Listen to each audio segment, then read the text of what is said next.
So here we are going to discuss. Let us going to discuss the important topic today, which is steam turbines.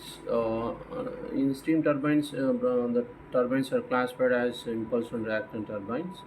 So you observe here the impulse turbine, velocity diagram of a moving blade.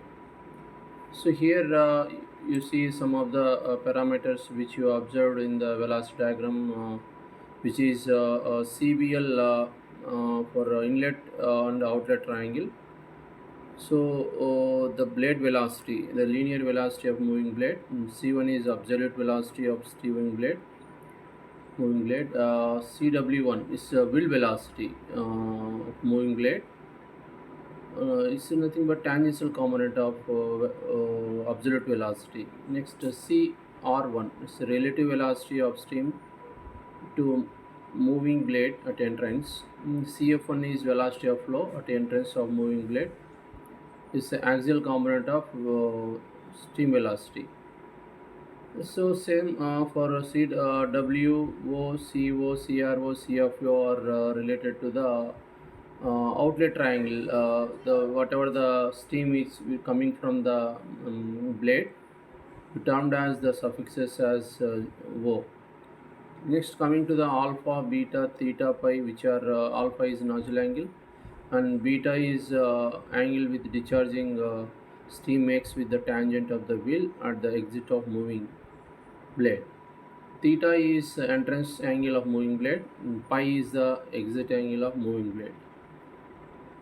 Next, coming to tangential force on the wheel.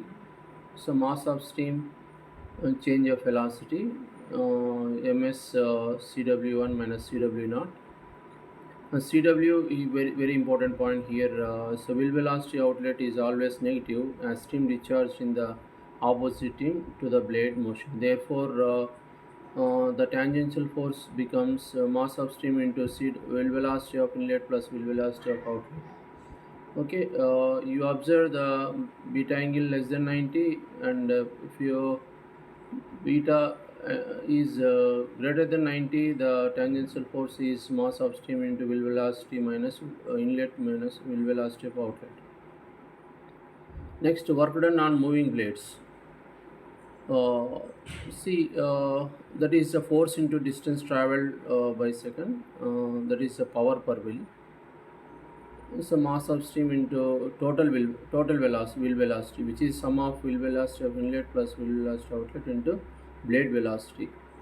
It's in kilowatts. Next, blade or diagram efficiency, which is the ratio of work done on blades per second divided by energy supplied to the blade.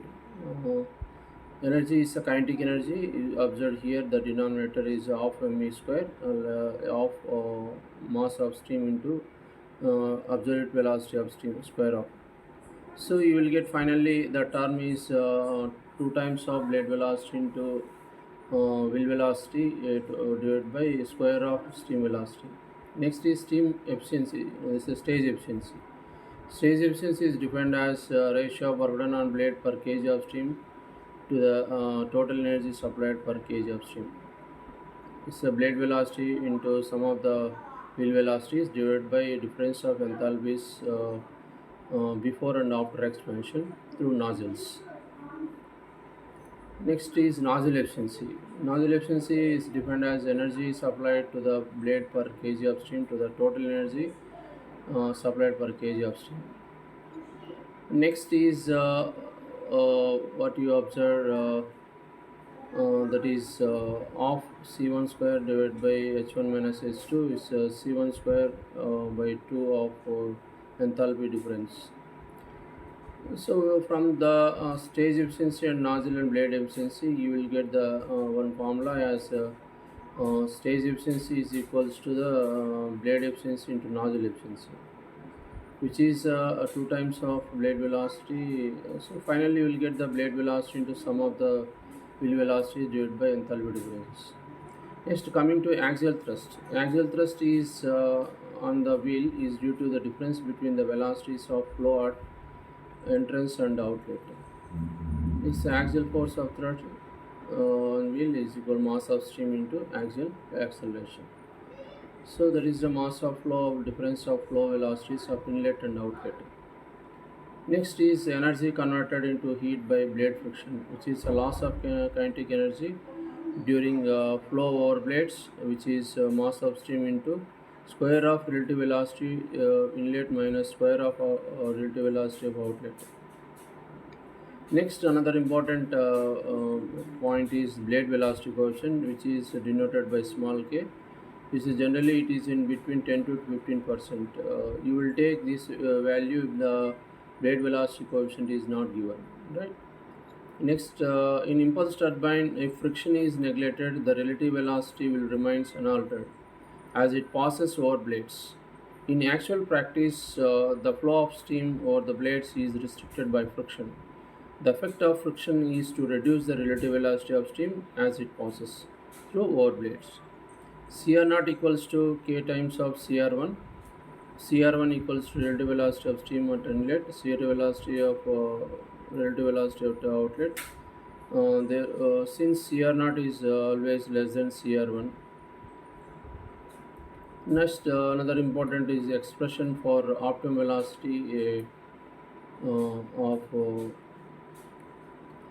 this blade of speed to the steam speed for maximum efficiency. This derivation is very important for a single stage impulse turbine. So from the initial diagram you observe the blade velocity is sum of whatever the AC plus BD, you will get the formula.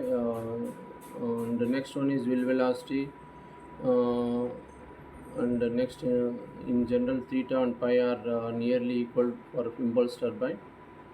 So by applying the CR1 cos theta, which is equals to C1 cos alpha minus blade velocity.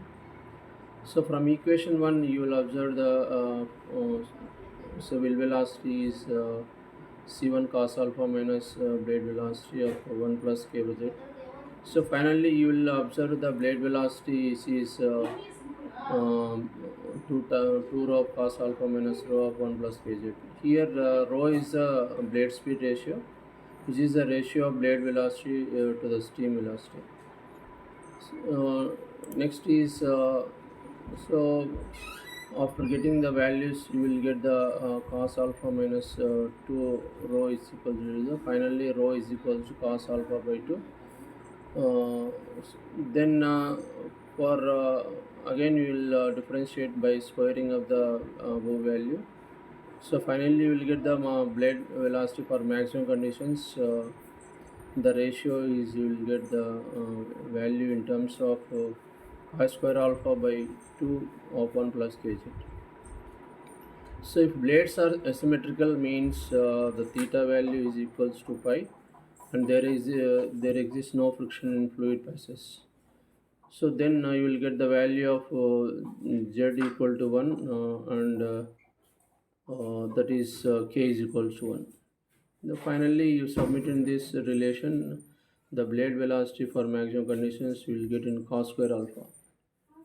So we know the work done on blades per kg of steam, which is W is equals to sum of the wheel velocity into blade velocity. So already we know the wheel velocity is function of C1 cos alpha minus blade velocity of 1 plus kg.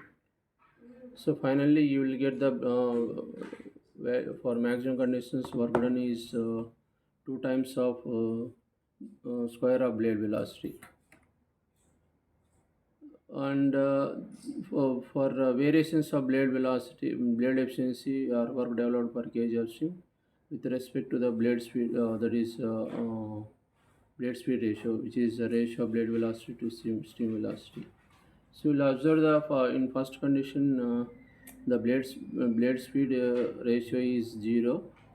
Work done becomes 0 as the distance traveled by the blade is 0, even though the torque on the blade is maximum. And second condition is blade velocity to the steam velocity is cos alpha by 2. For maximum conditions the value is cos square alpha efficiency, and work done maximum efficiency is 2 times of blade square of blade velocity. On third case the blade speed ratio is 1, work done is zero, the torque acting on the blade becomes zero. This is the topic we'll discuss today, right? Thank you.